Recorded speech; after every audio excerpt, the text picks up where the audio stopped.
Hello. Hey, how are you? I'm doing good. How are you doing? I'm well, thanks. Sorry for the poor lighting. I got stuck in That's the OR, so that's fine. Do you have headphones in? I do. Good. Okay. So if anybody hears any, I got these new AirBods, Air whatever they're called. They work really well, but They're great. I don't hear any echo or feedback or anything. So I think we're good. But we will jump right into this. And thank you for the middle of the day for doing this. I really do appreciate. This is Pride Month, and we wanted to honor Pride Month by doing some education here. So you were the first person I thought of naturally about this topic. So thank you for being available. Happy This to. is Dr. Sara Mucowski with Dallas IVF in Dallas, Texas. She is a reproductive endocrinology and infertility specialist.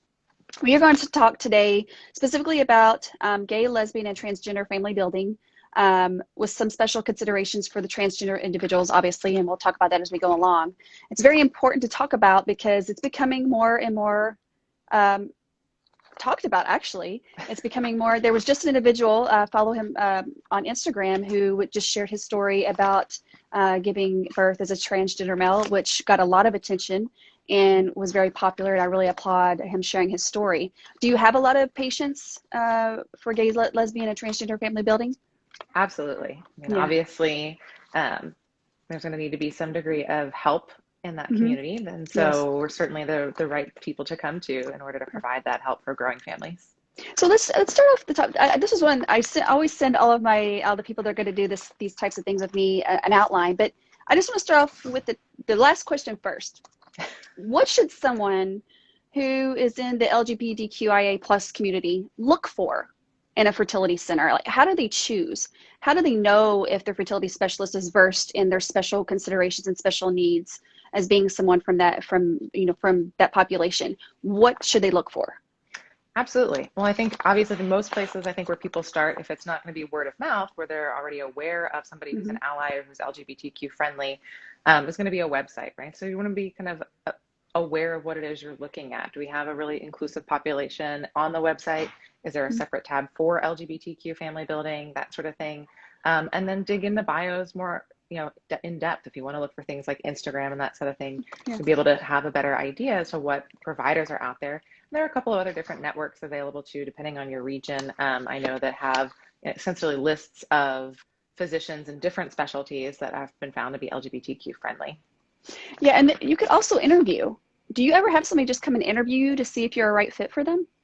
Absolutely, but I certainly wouldn't leave that to just the LGBTQ community. I No, think I it's mean, yeah, not for anybody. uncommon Yeah, in for anybody. general. In general, of Sure. course, of course. Yeah. Get to I know did an us. interview because my REI was my friend, but I didn't know how often that was done. That where they come and kind of had the initial visit just to see if they're a good match. I think that's obviously very, very important in anyone who's seeking assisted reproductive technology help. So it was just Absolutely. It's a super question. personal, so you want to be Super personal, comfortable with the absolutely. person I that you're going to agree. be spending a lot of time with. I agree. I agree. So let's start from the top. And this is regarding fertility care for lesbians, couples with two egg providers, and a single parent by choice. Now, Mhm. I want to make sure that we acknowledge a single parent by choice because it is a large population. And I've got a lot of feedback from people who say that they didn't feel as that it was a little bit of a harder road to navigate when they were doing it on their own. So I want to make sure that if you think of any specific considerations for those individuals, to just bring it up as we go along for any of these situations that we talk about. Sure. So first of all, for couples with two egg providers or a single person by choice, how do they go about choosing a sperm donor, getting a sperm donor? What is that process like? So, number one, I would say in the state of Texas, you want to make sure that you're at least doing that through a physician's office because there Okay. are very specific laws in place regarding what defines a sperm donor. Okay. And one of those pieces is having the physician as part of kind of the process. Okay. But from there, there's obviously kind of the known donor options or commercially available donor options. And even amongst the commercially available donor options, there's a lot of wide variety as to what's available. And you had kind of touched on in your outline too, kind of Mm-hmm. what sort of things are there as far as getting to know that donor? Is it just kind of a written bio? Is it just pictures? Is it a combination of both? Are you hearing their voice? Is there any potential for them to contact your child or for your child to have contact with them at some point in the future? I know I asked this question on my Instagram a while ago as to what was important to somebody who chose a sperm donor, and got everything from kind of things that you would almost anticipate, right? Things that were genetics that were similar to either intended parent or had other things that were important to them from a personality perspective. But I thought the most Mm-hmm. interesting response was, I picked somebody who I'd want to have dinner with. right? Somebody you'd really want to Interesting. get to know better, right? If that's Yeah, going to yeah, be yeah, yeah. a big part of your family. Yeah, I think it's very personal. You know, people ask me all the time. I used an egg donor or had a donor egg pregnancy. You know, what were my criteria? My criteria are actually pretty simple. I think you could get as involved as you want when picking a sperm donor. I'm sure it's same Mm-hmm. as for an egg donor, or you can be as not involved as you want. It depends on what you're looking for. I know that I'm sure sperm donor registries are the same, but you kind of have a drop down menu of the different Yep. criteria that you want. And same thing for donor egg. The one thing I do want to ask regarding sperm donors, though, we do have something called a donor egg registry where I could go and see if there are any other children that were born from my donor's eggs, because they're allowed to do more than one Mm-hmm. cycle. Obviously, a sperm donor can donate more sperm than an egg donor would. Is there such exist National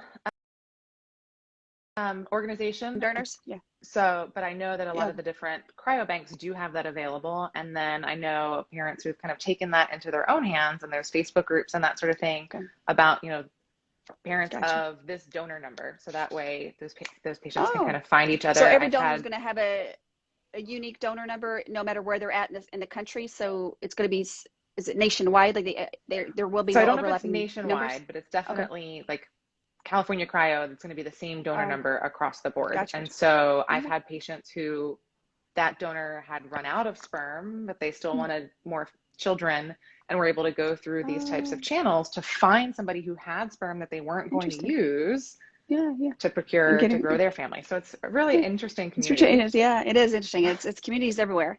Okay, so it's choosing a sperm donor. Now let's go to the different options for lesbian couples or single parents by choice and two egg providers. Let's talk about. It's good. I guess it's a combination of sitting down and deciding what's best, depending on if there's one egg provider versus two, what the different options are. So you kind of got to sit around or the round table and talk about what's your family planning. How many children do you want to have? Do you have those kind of conversations? That's important too when planning. Absolutely. That's almost Yeah. always the first question I ask when I Okay. have an LGBTQ family together that's interested in growing their family is, in an ideal scenario, what does your Hmm. family look like? Right? Okay. How many kids? Whose eggs? Whose uterus? Who's donating sperm? Hmm. What, do we have a known donors in mind? Those kinds of things. So they're Hmm. all really important in the overall planning, because we're not just planning for this pregnancy, but to grow your family as a whole. Right. So let's talk about one of the first options would be IUI. Absolutely. Right. So we don't have to go into the details of it, but if you have two egg providers in a couple or a single person by choice, single parent by choice, what would the IUI process look like? So the IUI process is reserved for those patients who have both uterus and have ovaries, right? So we're going to be using both that person's uterus and ovaries to get them pregnant, to carry the pregnancy, deliver the pregnancy. And so the IUI would be using a sperm donor. We concentrate down the sperm. Everything goes in a really tiny, very flexible catheter. And so for the patient, it feels more like kind of a pap smear. So where we put that concentrated specimen inside the uterus at the time of ovulation. And that is when considering all the different ways, it's probably one of the cheaper forms, but you have to decide between if there's a couple, who would be the one that's using the eggs and the uterus, because it has to come from the same person, right? Exactly. So I'm sure there's a lot, medical issues, anything else that might make one person an ideal candidate over the other, or it could just be a decision between the two of them, right? There's multiple things to consider, right? Okay. And then the next would be IVF with one of the partner's eggs. What would go over the special considerations or important considerations in that scenario? So when it comes to IVF, again, we are asking the same questions: whose eggs and whose uterus, right? Because they don't necessarily have to be the same when it comes to IVF. We can do what's called reciprocal IVF, where we use partner A's eggs and partner B's uterus, so that both partners have a very involved component to growing their family. And so that's going to be something that is going to be a very personal decision between them, and then also what things we do from their evaluation perspective and their medical clearance and that sort of thing that would make maybe one partner a better choice over the other. And so is it more common that you're seeing, or is it more common now to do reciprocal IVF in those situations? Or what do you see? I mean, I think it's kind of something that's always been available. I know I was fortunate enough to do my fertility training in Southern California, so I may have had a very different perspective from the get-go. So I feel like it's definitely an option and something I bring up with all of my female couples. But do you think most people come in thinking that it's going to be the one person that does the IVF just solo, and then you're like, well, you could do this, and they're kind of like, Huh. I think it's actually gotten more More common kind of out there in the community. Okay. That's something they're interested in. Okay. Unfortunately, I think there's probably more people who would want to do it, but then are unable to, secondary Mhm. to cost. Gotcha. So it would be an additional cost, right, to do it with the reciprocal with each individual contributing either the eggs or the uterus, right? Gotcha. Well, I think it forces them into having to do IVF, where otherwise they Mm. may be really good candidates for, say, IUI. IUI. Gotcha. Okay. Now, what about if you have a two egg providers and for whatever reason donor eggs are used or needed? Um, is it that they may go into the process not anticipating that and find out eventually, or it could be something that's already known where they might need to use a donor egg? That is obviously quite a bit of an extra cost, but that can be done, correct? Absolutely. I think you see Mm-hmm. it on both sides, right? So if you know there's Mm-hmm. already an issue with early menopause or diminished ovarian reserve, Yeah. or if there's a medical issue in play that they don't want to use a particular person's eggs for whatever reason, or maybe there's been a failed IVF cycle or whatever that is. So they may come to me already having that idea in mind. Mm-hmm. But I think the other piece of it certainly is that a lot of kind of the LGBTQ community growing their families, they don't have a definition or a history of infertility Yeah. because they haven't been exposed Right. to Right. attempting pregnancy to meet Yeah. that definition. And so in doing our evaluation, we may Yeah. find other components in play that Yeah. kind of push them into having that option be something that they maybe weren't thinking about or planning on from the get-go. Yeah. Is that fairly common to find that some conditions that they may not realize they had just because they hadn't been planning to have kids before until they went to do something like IVF? Absolutely. Yeah. Infertility doesn't discriminate, right? Yeah. So it Yeah. affects 1 in 8 couples. It doesn't necessarily mean Yeah. 1 in 8 heterosexual couples. Right. Right. That's true. Okay. And then as far as gestational carrier, I'm sure well, let's back up. We're talking about gestational carrier versus surrogate. What's the difference? So from a technical perspective, even though the terms get used interchangeably Yes. often, a surrogate means the same uterus as eggs. Mm-hmm. So it's not something that we necessarily see a lot of in this day and age, Mm-hmm. largely because of the legal Yeah. ramifications that you could imagine come from somebody Yes. being both the genetic parent Yes. and the And the carrier. carrier. That can definitely get into sticky situations at Mm-hmm. the time of delivery when it comes to really delineating parenthood. Okay. So it's more common it's more appropriate, more common to use a gestational carrier where the person who is carrying the pregnancy doesn't have a genetic relation. It was Correct. neither the eggs that were not used. It's just the uterus that's being utilized, correct? Correct. Mm-hmm. And I just wanted to bring this up because in any of the things we're talking about today, donor eggs, donor sperm, and or a gestational carrier may be used for whatever capacity. And there's obviously the capabilities there if that's needed, correct? Absolutely. Yeah. Now, talk a little bit about the importance once you start, and I know this because I went through it as well with using donor eggs.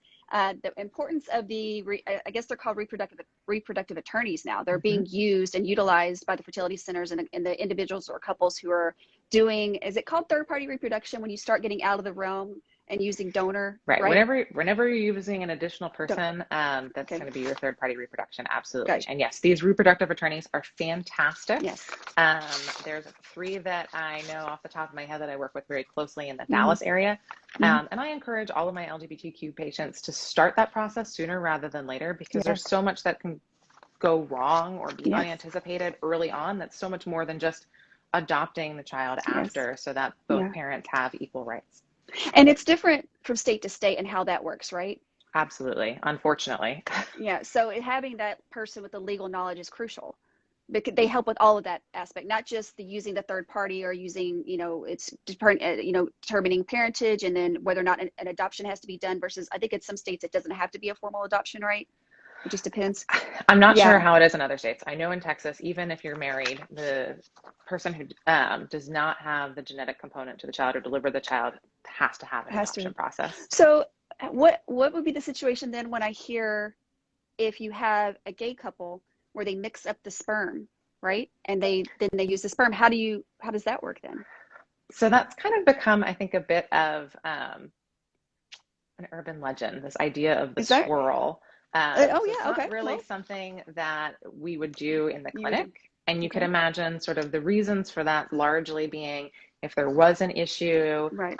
we would need to know kind of who's going to be that genetic parent, or Right. God forbid there was an issue with the baby or during development, right? If there was a genetic thing that came up, we'd want to know to be able to identify which dad may have kind of that going on in their gene pool. And then what we can do, especially when we're doing, say, IVF in those cases with an egg donor, we would split FERT. So of the eggs that were obtained from the donor, half would be partner A and half would be partner B's sperm. So there can be a mix from that IVF cycle, but we would have record as far as which embryos were transferred. Gotcha. Perfect. And we'll talk a little bit more of that because we're going into the second topic, which would be fertility treatment options for gay male couples, two sperm providers, and single parents by choice. So for as far as the treatment options, well, let's go back. So gay couples or two sperm providers who wish to build their families, they're going to need an egg donor and a gestational surrogate at the very least, right? And Correct. obviously IVF.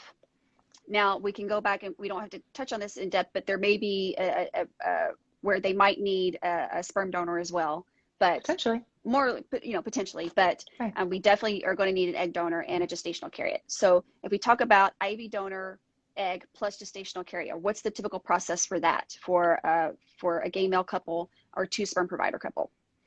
So typically we'd start with kind of procuring the egg donor side of things, because we'll be planning on making embryos and then cryopreserving them or freezing them.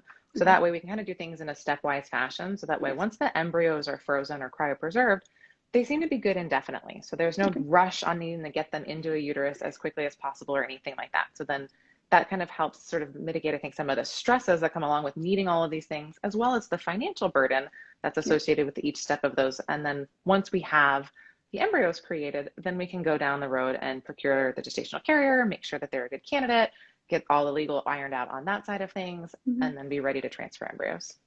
So I know when I went through doing the donor egg, and this was almost 6 years ago, I can't believe my twins are almost 5, but there was a lot available, but not as much as there are now as far as donor egg registries.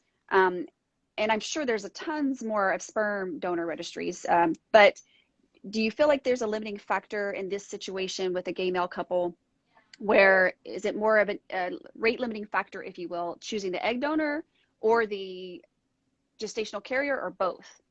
And what's the availability of gestational carriers now? Well, like you had mentioned before, and kind of what's available in donor options in general, right? It's going to be a matter of kind of how specific you want to be, right? If you're looking for a very specific ethnicity, who's a minimum height with a rare hair color, whatever that is, you're going to have a harder time finding gametes, whether that's a donor sperm or donor egg, that meet all of those criteria. So I think if you have that broader sense, you probably have an easier time accessing donor gametes as opposed to the gestational carrier. Obviously, being a gestational carrier is very involved, right? To put your whole body through a pregnancy and delivery. So I think that while there are agencies that kind of help assist with that, I feel like if anything, that tends to be more of an issue than obtaining the donor eggs. So again, kind of work with those in tandem, but can separate them out from that financial perspective and the stress perspective. And also similar to, again, with getting a donor egg, you could get eggs that have already been retrieved, correct? Yep, so there are egg banks available. Egg banks, and then, or you could pick, I don't remember what the terminology is, but I picked the donor from the get-go and then went from there. So there's a difference. So you kind of consider traditional donor egg versus egg bank, right? Of traditional donors, there's kind of the ones you go through an agency or someone who you know, right? So a friend or family member who's offering to donate eggs. In either way, on the kind of the traditional side of things, you're essentially paying for that female to go through IVF in order to access their eggs, at which point they become yours to fertilize with your partner's sperm or donor sperm or whatever that looks like for you then to be the carrier, deliver, and the intended parent. Obviously, they're your children. No one's going to take them away from you. But yeah, so that's kind of the option there, as opposed to an egg bank where they've basically done all that legwork and have the eggs frozen. So once freezing eggs was no longer considered experimental, these egg banks sort of started popping up. So they've kind of already done that legwork. The eggs are frozen, but instead of, say, getting a cohort of maybe 20 or 30 eggs even from a traditional donor, they're a business, right? So just like a sperm donor, you're not getting the entire ejaculate specimen. They're going to partition that off into different vials for purchase. Same thing happens with egg banks. They're going to partition those eggs off into cohorts of, say, 6 or 8 eggs that are available for purchase. And I'm sure you could purchase more than one if you wanted to and they were available, right? You could. I would say the pro of an egg bank is its ease and its how fast it can be, right? The process is already done. You just ship the eggs to your fertility center. They fertilize them, make embryos, and those are then ready to go back inside the uterus. I would say if you're thinking about more than one child, it may be more cost efficient to Yeah. go down the road of a traditional donor, especially if you want them all to be from the same genetic Same cohort. word. Yeah. That's very, very, very important point. And that's why I love having these conversations, because you just got to break it down, because there's so many things to consider, So having someone that could do just explain it just like Dr. Makowsky did is so crucial, because I consider myself pretty well versed in this. I've been through something similar, and there's still things that I'm amazed about, or didn't even consider thinking about when going through these processes in different situations. So this is perfect. Now, you already touched on this, but we'll go over it again. IVF split cycle donor egg plus gestational carrier. What is that? So the split cycle will be something that we would use in patients where we have two sperm sources, Yes. right? So whether that's a donor sperm and an intended parent sperm, or whoever that mix happens to be, whether it's male-male couple, that when we procure the eggs, it's functionally kind of like doing what the egg banks do, right? So instead of fertilizing all of the eggs that are obtained, we're able to kind of partition off, let's say there's 20 eggs from that donor, 10 eggs can be fertilized by partner A and 10 eggs can be fertilized by partner B. And so that way, hopefully we have embryos from each partner available for transfer. Interesting. And then I guess it's up to the couple to decide which embryos to use first. Exactly. Yeah. Okay, excellent. Okay. It's a very good breakdown. Now we're going to go into transgender family building. Okay. So the options are going to be split cycle IVF, as you just described, reciprocal IVF, traditional IVF. Is it called traditional IVF? Or would say so. Traditional IVF, and then IUI. So it's basically going to depend on who would be an egg donor, sperm donor, depending on who the couple is, correct? Correct. And what their comfort level is. Who's going to carry, is that not something that is palatable or, of interest, or is that something that's triggering and not, acceptable? And these are all conversations that we need to have, right? What is the degree of comfort, right? Even in a trans female who's still able to make sperm, that may not be something they're comfortable with. And so that's something that we need to address, kind of what is the main goal here? Is it parenthood? Is it the genetic linkage to parenthood? Kind of what are you comfortable with in growing your family? Okay, so if you have, for those individuals who are taking hormones, if you have a transgender person with eggs who's taking testosterone, what would be, and they come into your office wanting to plan family and talk about family building, what recommendations would you give to that individual? So in a trans man who's been taking testosterone and is no longer then having any kind of menstrual cycles or anything like that, and has not had bottom surgery, then we're going to have the discussion again about what kind of the degree of comfort is using their eggs something that they are comfortable with, and if so, then we talk about doing that, the kind of hormonal stimulation that would be required in order to allow for growth of the eggs from those ovaries, in order to access those ovaries to obtain those eggs, and if that's something that they're comfortable with, we can kind of plan that out. And is there a certain period of time that the maximum amount of time or the minimum amount of time they need to come off the testosterone before going into this process? It's going to depend how long they've been on it, what their baseline labs look like, that kind of thing. Ideally, the best time would be prior to initiating gender affirming hormone therapies, because that way it's before the gonads have been exposed to these exogenous testosterone or other hormones. And so that way, if that's something that is doable at around the time where we're initiating transition, that would be the best time. I think it would be ideal then that those gametes haven't been exposed to these exogenous hormones prior stimulation, because there's still just not a whole lot of data out there in regards to using gametes that have been exposed and then kind of stimulating on the other end of the spectrum and kind of outcomes from that. Right. So it's just going to depend on how long they've been on, what their plans are, right, and what the levels are, right? If they've been taking testosterone, I guess you would need to follow the levels down to determine when would be the best time to start initiating the treatments, right? Yeah. Okay. So for a trans person with sperm who's taking estrogen, what considerations do you have or are needed for that individual? So same thing, right? We're going to be talking about in those trans females who still potentially have the ability to make sperm, they haven't had bottom surgery. We're going to talk about the degree of comfort level there, how we typically go about obtaining sperm, right? The cheapest and usually easiest way is through masturbation. So if that's not something they're comfortable with, then we need to talk about more aggressive ways to obtain sperm in these patients.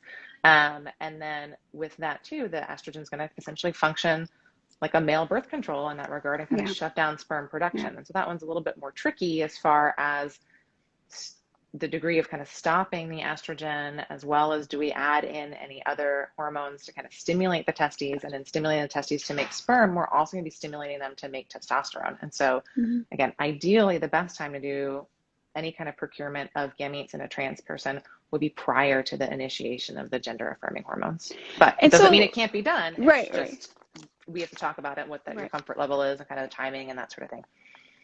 So for any individual who's listening to this who is embarking on starting hormone therapy and hasn't quite done it yet, would you advise fertility preservation? Absolutely. Okay. So, and the reason why I'll bring this up is because most of the time those are younger individuals and they're not thinking about down the road. So what would you say to someone, you know, who's you know, eager to get the therapy started? And I understand that. Sure. And maybe taking a pause to say, you know, you might be in your early 20s, mid 20s, and, you know, what about the future? You know, what would, if you had them in front of you right now, how would you have that conversation with them about fertility preservation? So one of the things that I usually just mention with anybody who's considering fertility preservation is that this is an investment in your future, right? So again, we're looking at the big picture. We're looking at growing your ideal family. We're not looking at kind of pregnancy as it comes, right? We're trying to plan ahead to make this sort of the smoothest, easiest, most effective way of doing things. And again, sometimes that requires doing things on the earlier side of things, even though you're not necessarily sure that you want children in the future or that they need to be your own biologic children or what that looks like. But you'd at least have that opportunity available, even if it's 10 years down the road. And at that point, you don't necessarily have to take, you know, transition off of your hormone affirming therapies. Right. Right. I think it's important to know. And I hope that, and I'm sure, or I hope that at least when someone's starting to embark on this process for the hormone affirming therapies, that conversation is being had with them to consider fertility Unfortunately, it's not happening nearly as much as it should. It's very much kind of how the data is on cancer patients that still don't necessarily get all of that information at the time of their diagnosis and undergoing, you know, therapies that are going to be gonadotoxic and could negatively impact their future fertility. But I think it's something that, again, with raising awareness and having things like Pride Month where we're getting to have these conversations and be more candid and try to get the word out that more people are going to be aware that these options exist. Even earlier, we're seeing things like freezing of ovarian tissue or testicular tissue, even in those patients who haven't gone through puberty yet, because we know that getting those gender affirming therapies earlier prior to puberty are going to have better aesthetic effects overall. So I think there's a lot sort of going on that's, again, raising awareness for that. We're removing the experimental label on ovarian tissue freezing. I haven't seen that be removed yet on the testicular tissue, but you know, science is always advancing, so fingers crossed. Well, I'm glad we're talking about this because it's something I think about too. With members, I have family members, and it's something that I'm kind of gingerly talking about. But you know, it's a hard thing to think about when you're young, and you know want to get that next step going, and you know, I'm not going to take the time out to, you know, freeze eggs or, you know, and it's just something I think it's very important that it needs to be discussed, and more, like you said, more awareness needs to be made about it, because it can definitely help things done when you're older and down the road, that you don't have to do certain steps, and you wouldn't have to stop your hormone affirming therapy. And it's very, very important to go ahead and consider that. Okay, so let's talk about for those individuals who are not taking hormones, who have not yet had bottom surgery. What are the options for those individuals who have eggs, if they're prior to bottom surgery and while not taking testosterone? What options are there for family building as far as the different ART treatments? So it's going to be a matter of whether or not they're comfortable, again, using their eggs and or their uterus, right? So if we're just planning on eggs, then we'd be looking at doing something like egg freezing or fertility preservation or IVF in a way where we're either using reciprocal, where it's going to a partner's uterus, or like you said before, a gestational carrier, you know, or what people tend to think of as a surrogate, as an option to carry the pregnancy there.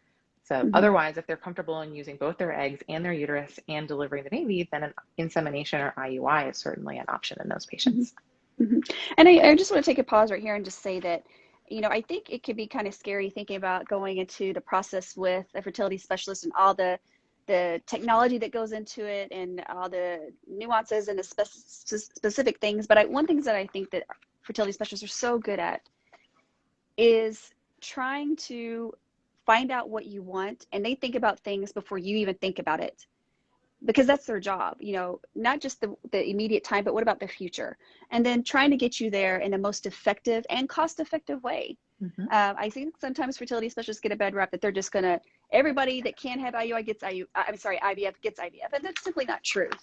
And I think that anyone that's listening to this, whether they're in the process themselves or may have a child that is transgender and you're thinking about the future, having a conversation with someone like Dr. Makowsky about all the things to consider is so important when it comes to family planning and reproduction and preserving fertility.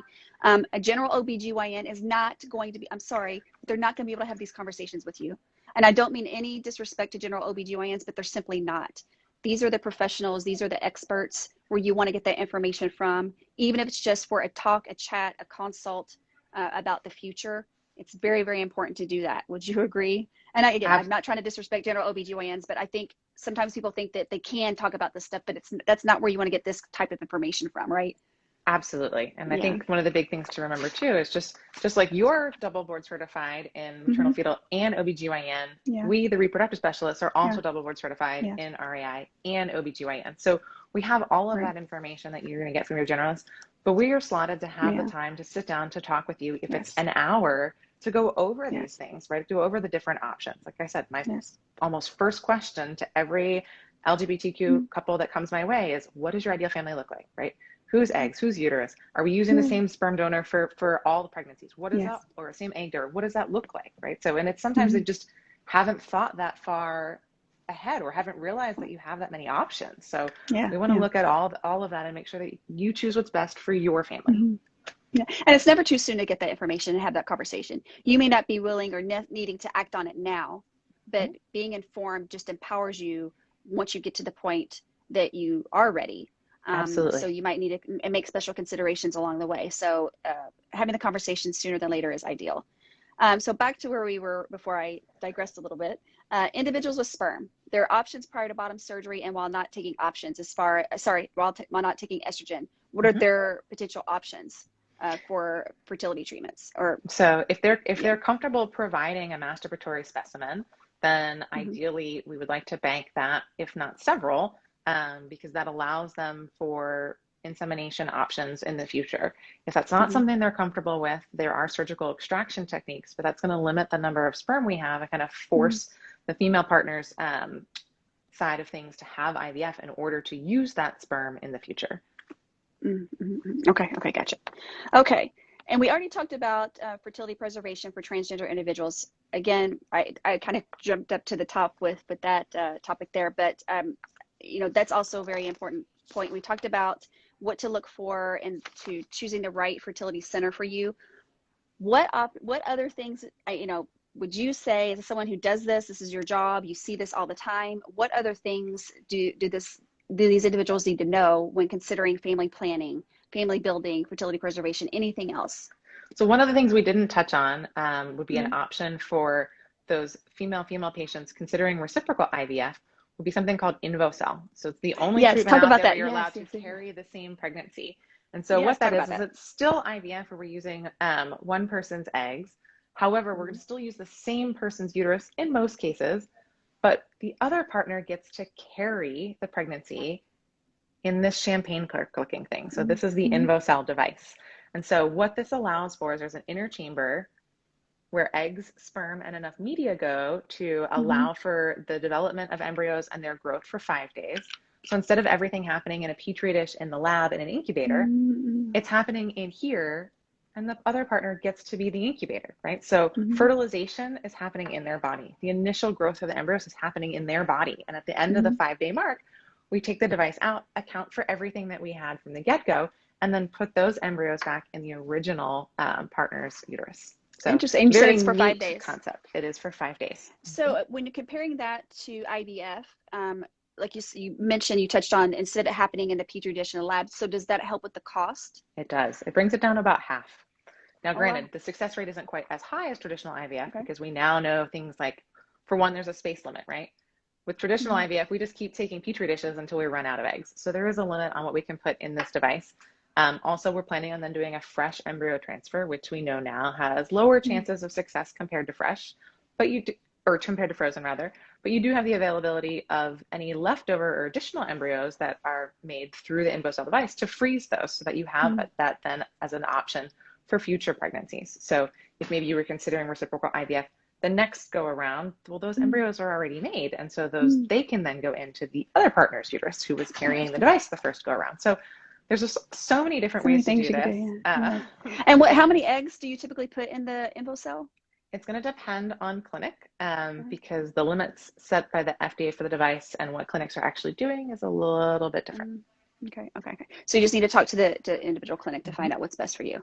Okay. Correct. Anything else that I had it on my list to talk about the Invocell and I completely forgot. So I'm so glad you brought that up. We talked about that I made sure to bring it with me to the OR today. I was like, I know we're going to talk about it. We're going to talk about it. And then I didn't bring it up. But yeah, we talked about this last time and I had read about it and then I was so confused. I was like, I'm going to ask Sara what this is. So yeah. No, so I think we've touched on a lot of great things. I think the biggest thing, like you said, is finding someone who you're comfortable with and initiating the conversation, right? It's never too soon. I'm not going to be pressuring you into doing anything. Again, this isn't my family we're growing your family, right? So I want to do what you're comfortable with. Yeah, let's go through and see if there's any questions that were asked along the way. Let's see.